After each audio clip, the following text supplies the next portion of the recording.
Last point, satisfaction of students. I don't see the students as customers. They are not customers. I'm responsible for their education. They are partner in the educational process together with faculty and management. And we have an ongoing continuation discussions. I think that the majority are quite satisfied with the process. And I can give you figures if it interests you. Welcome to 20-Minute Leaders. Just sit back, relax, and learn from the leaders of today. It's a journey. Each one is different, unique, inspiring. Let's get started. 20-Minute Leaders is a proud supporter of Make-A-Wish Israel and Tech to Peace, and is in proud collaboration with Secret Chord Ventures, J Ventures, Riverside FM, Fusion VC, Birthright Excel, J Impact, Leap, Google for Startups, and Hippo, and in media partnership with CTech. Hello and welcome to another episode of 20-Minute Leaders. I am especially excited for this one with Professor Ami Moyal, the president of Afeka Tel-Aviv Academic College of Engineering. Professor Ami Moyal has been president of Afeka Tel-Aviv Academic College of Engineering since 2014. Before joining Afeka, Professor Moyal was active in the speech processing high-tech industry for 15 years and held positions as VP Technology Dev, Vice President Business Dev, and CEO of NSC, Natural Speech Communication Ltd. Welcome, Ami. Professor Ami Moyal, thank you so much for joining me today at 20-Minute Leaders. How are you? Fine, thank you. Thank you for inviting me.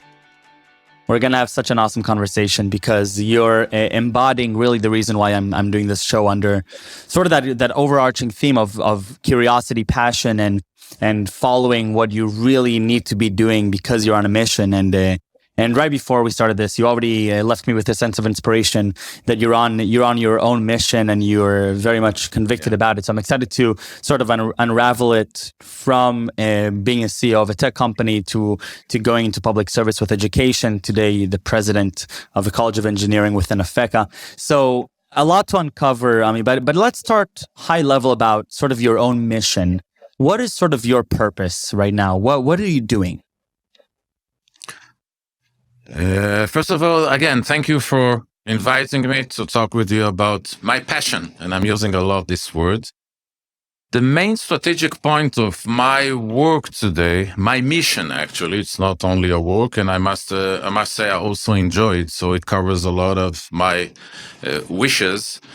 I'm implementing a major change in engineering education. As a whole, I think that the whole education continuum from kindergarten to the academia must change. We are not adapting the education continuum to the new world, to the changes in all aspects of life. So my main focus today, actually, I'm leading a process in the last 5 years of changing the educational process of engineers to follow two main aspects. One is industry needs. The high-tech in Israel needs a different type of engineers, not only knowledge, an emphasis on skills like self-learning, critical thinking, teamwork, effective communication skills, written and spoken. And that's the output. In the inputs, the students of today are learning differently. I want them to learn with passion and curiosity, so we need to change the frontal lecture to something that encourages curiosity and is more hands-on. So the input is different, the output is different. We must adapt the educational process, and this is what we are doing. And if you want, I can elaborate more about the nature of the change itself.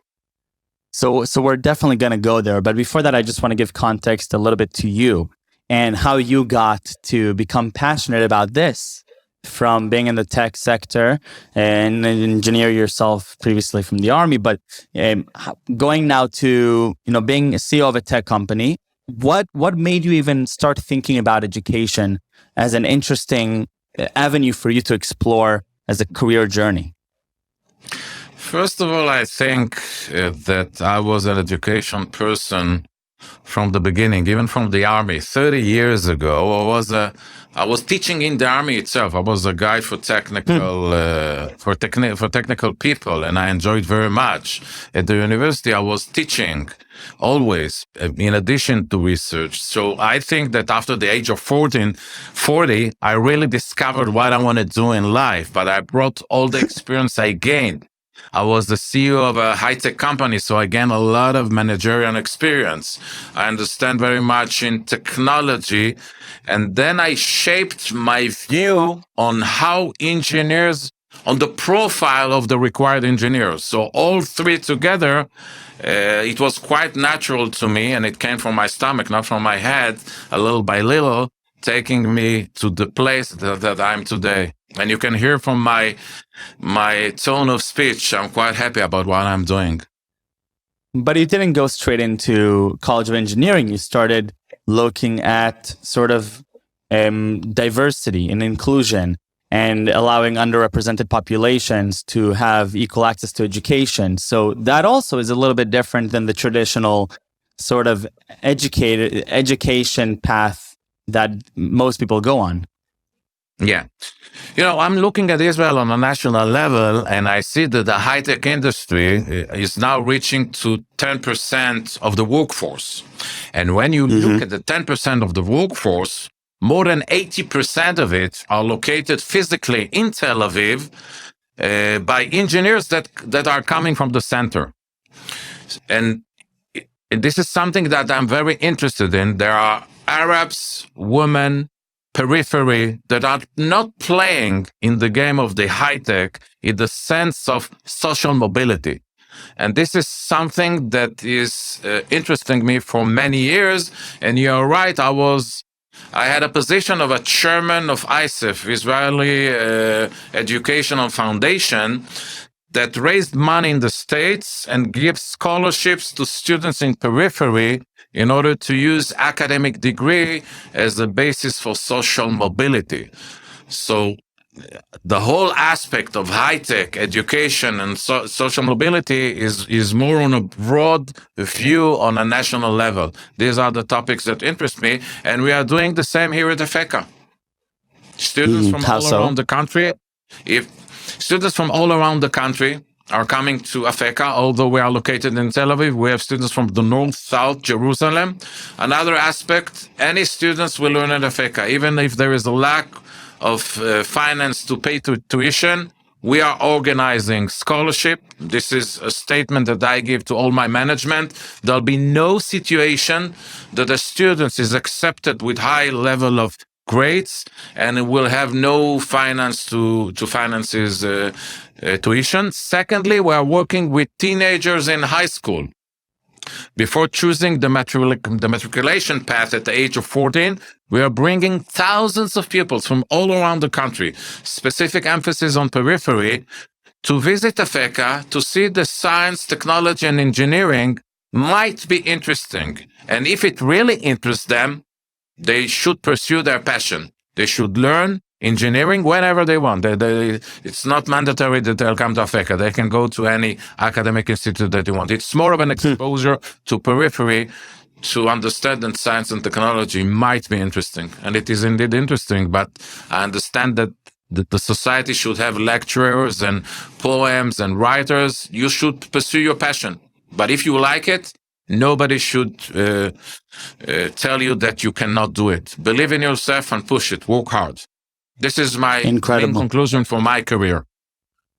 I love it. So let's talk a little bit about passion and curiosity for learning and how you as an educator now perceive that, and how do you sort of guide, lecturers and professors to try and sort of capture that curiosity and passion by students? We started talking about a little bit earlier. I'd like to go back to that. Yeah. First of all, the underlying assumption of the whole discussion is that you can be excellent only in things that you enjoy to do. If you are not enjoying something, you will not be excellent because you are obliged to. That's one. That's the underlying thesis of everything. Meaning, we need to build engines of change for the students to discover their passion and their curiosity, once we have their passion, their energy, their curiosity, they will be excellent. Because in an academic institute and in general in any educational system, the self-learning of the students or the people, that's the key feature. We can give lectures, we can give them platform, but if they don't have an internal energy to pursue based on curiosity, the learning process, we can do nothing. So you can be excellent only if you enjoy the process. And now it is our duty to build an enjoyable process. This new generation doesn't like and don't learn by sitting in class for 8 hours. They are sleeping after 15 minutes. That means that we need to change pedagogy to be interesting for them to be awake, working with energy. So in the last 5 years, we have implemented dozens of courses in a different pedagogy. And I'll give you examples for you to see. For example, we have a course that I like very much, Principle of Sailing. Engineering school, Principle of Sailing. You learn electronics, you learn mechanics, you learn green energy. At the end of the course, we hire 10 or 12 small yachts that the students in groups of 4 are sailing. Teamwork, excitement, handling with pressure, and a lot of joy. So this is an example of hands-on course with a lot of joy. We got another course and we got dozens of courses, but I'll give you another example. We have a course of renewable energies. The course is performed at the southern part of Israel at Kibbutz Eilot, where they have PV, photovoltaic farms, and the students are sleeping for a week with their lecturers at the kibbutz, eating there, sleeping there, learning the full day. So we are implementing various methods of hands-on. We are learning outside of class, going to hospitals, going to the industry, trying to give an experience of hands-on rather than sitting in class and listening for lecture. So it's a mixture of frontal teaching together with hands-on, and many courses are starting by a half an hour, the introduction by the lecturers, and then divided to groups, putting projects on the table, dividing to teams, and they are arguing, practicing teamwork, self-learning, discussion, presentation, and then they are presenting their projects. But we believe that every lecturer should know what's the best pedagogy for his course. There's no one leading pedagogy. It can be flipped classes when you read papers in English at home and discuss at class. It can be projects, it can be outside.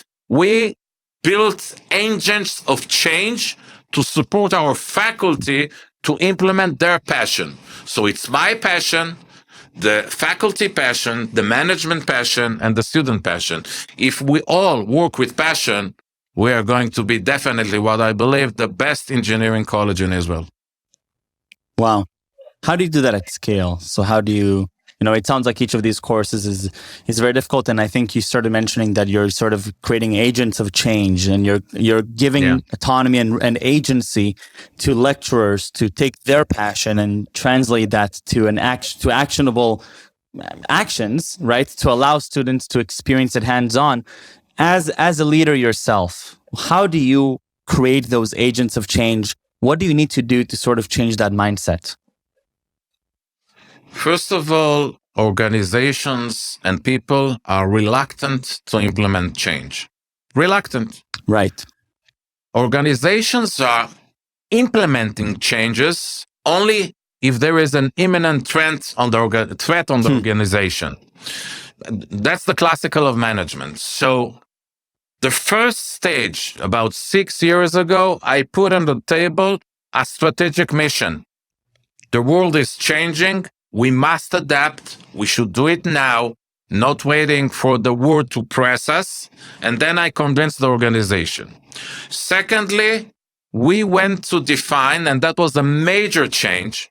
There was a question on the table, asking all my management, what is the profile of an engineer that is graduating Afeka that if you will see all the skills, you'll be happy with yourself that you did an excellent education system.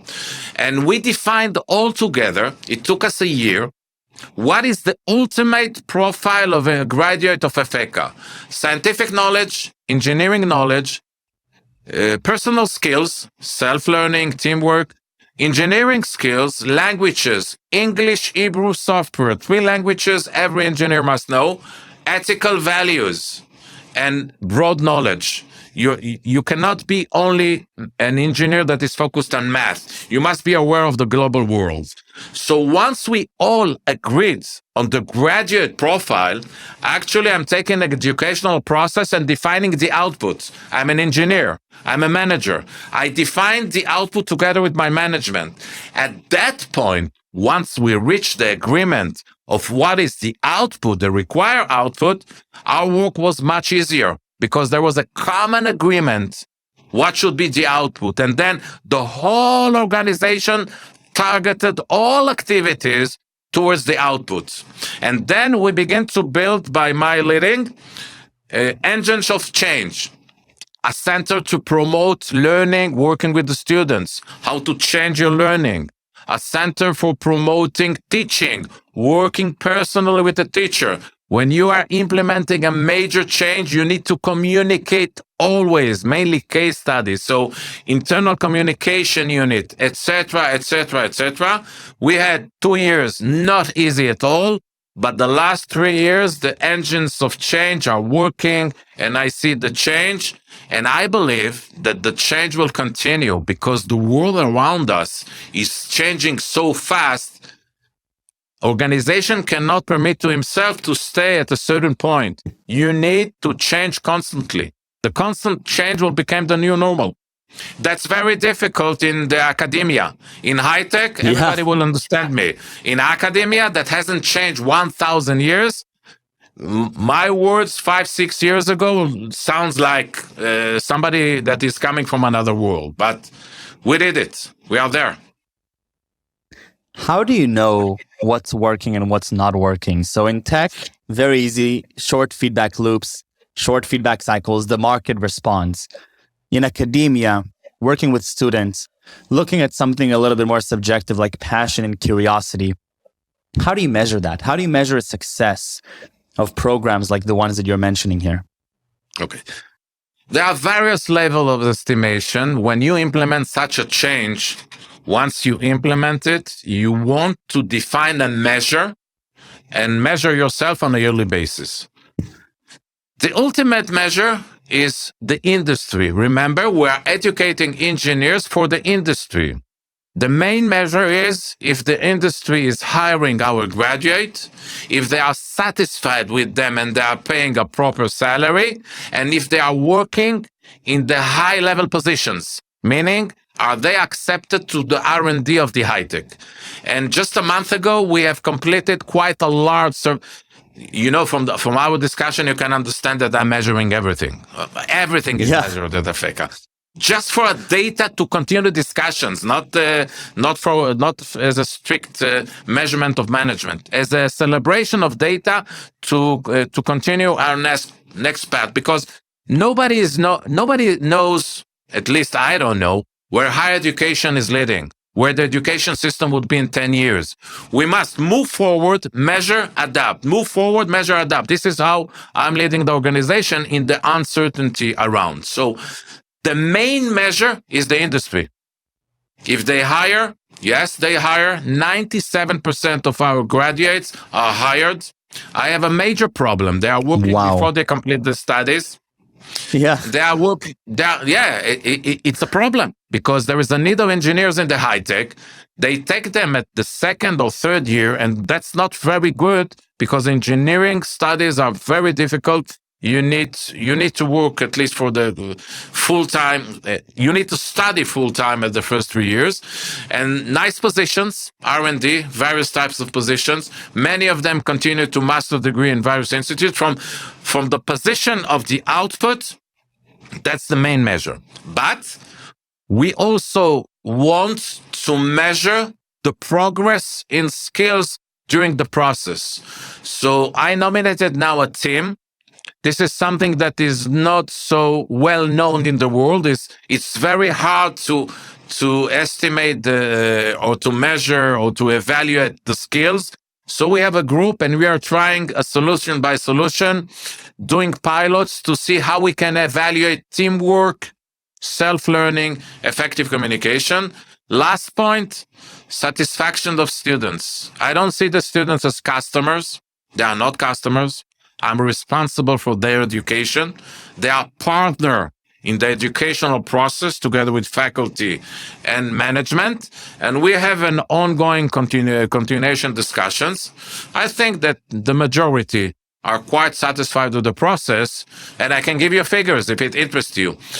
8 years ago, we were able to accept 450 new students a year.